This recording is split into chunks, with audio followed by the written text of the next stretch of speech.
ছেলে মাকে বলছে, মা একটা কথা বলি, আবার একটা অনুরোধ রাখবে? তুই চাইলে আমি কি না করতে পারি বল, তোর সব কথা আমি রাখব। তোমার বৌমা বলছিল তোমার বয়স হয়েছে, এখন তো তোমার শরীরের একটু বিশ্রাম প্রয়োজন। আর এই বাড়িটা তো খুব একটা ভালো না, ছোট ঘুপচি।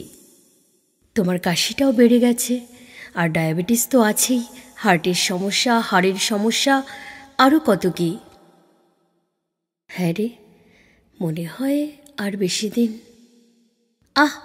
থামো তো মা, তোমার সবসময় দেখাশোনার জন্য কাউকে রাখতে হবে।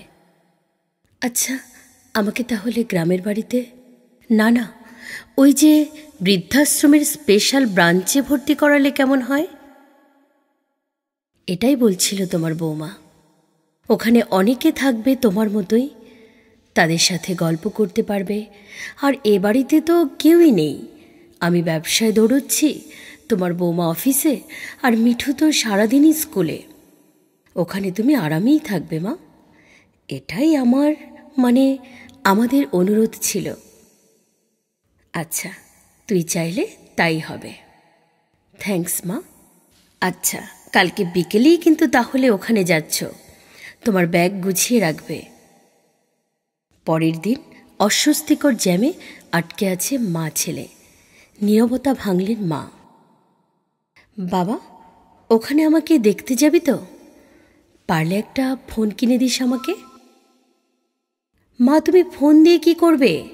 ওখানে ফোন আছে তো।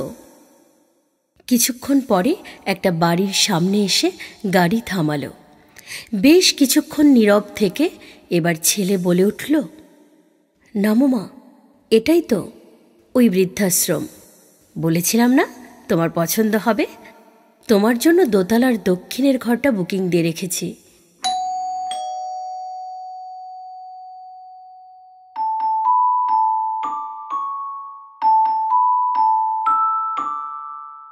দরজা খুলতেই চমকে গেলেন মা।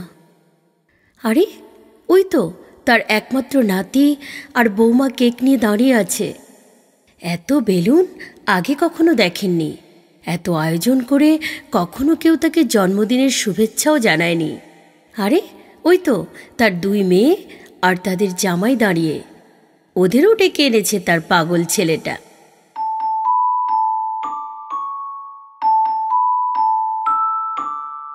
তুই অনেক বড় হয়ে গেছিস, মা কান্না ভেজা কণ্ঠে। কিন্তু এটা কার ঘর?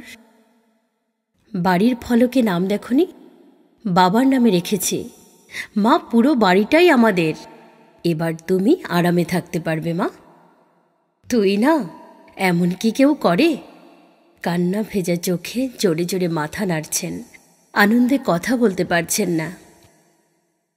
আয়োজন শেষ, ঘুমোতে যাবে এমন সময় পেছন থেকে মায়ের ডাক। হাতের ব্যাগটা আতিপাতি খুঁজে একটা কৌটো বের করে ছেলের হাতে ধরিয়ে দিলেন। নে, এটার আর দরকার হবে না, ইঁদুর বিষ। চিন্তা করেছিলাম যদি বৃদ্ধাশ্রমে রেখে আসিস তাহলে সেদিনই খেয়ে নেব। ধুর মা, কি যে বলো! এটাই তো আমি কাল রাতেই পাল্টে তোমার ক্যালসিয়ামের ওষুধ ভরে রেখেছি, তুমি ঘুমো।